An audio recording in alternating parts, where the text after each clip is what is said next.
नमस्कार जय जगन्नाथ समस्त बंधु माननकु मो अजित यही चैनल रे स्वागत करुअछि। आजिर आलोचनार विषय दुख। आमे केते भाग्यवान केवल यही कथा को मने रखिबार अछि।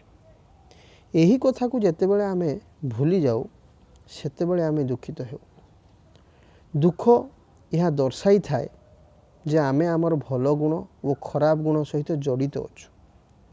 आमर खराब गुण दुख देई थाए। सही भली आमे जेबे निजको महान भाबू एवं अन्य को निंदा करू सेतेबेले मध्य दुख पाऊ। दुखर उद्देश्य आमको निज बा स्वयं को फेराई आनिबा। आमे स्वयं सबुबले आनंद स्वरूप, किंतु यही रियलाइजेशन बा अवबोध केवल ज्ञान और सचेतनता द्वारा संभव हुए। ज्ञान और सचेतनता आमको दुख को स्वयं बा निज को पहुँचाई दिए।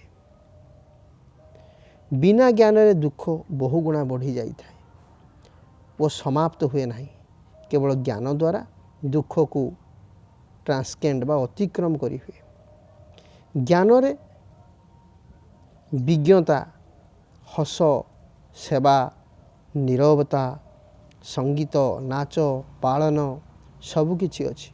कारण जीवनटा रंगमय वो सुंदर। केवल सद्गुण द्वारा आमे विश्वास जन्मई पारिबा। बिना विश्वास रे भीतर और बाहर दुनियार सुख मिलिब नाही। विश्वास रु सुख जन्मी थाए।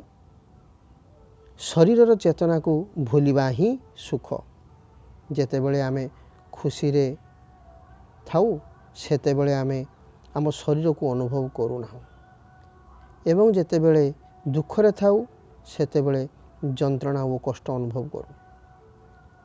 तेणु ज्ञान द्वारा जीवनर सबु रंग को उपभोग करी सर्वदा सुखी रही पारिबा।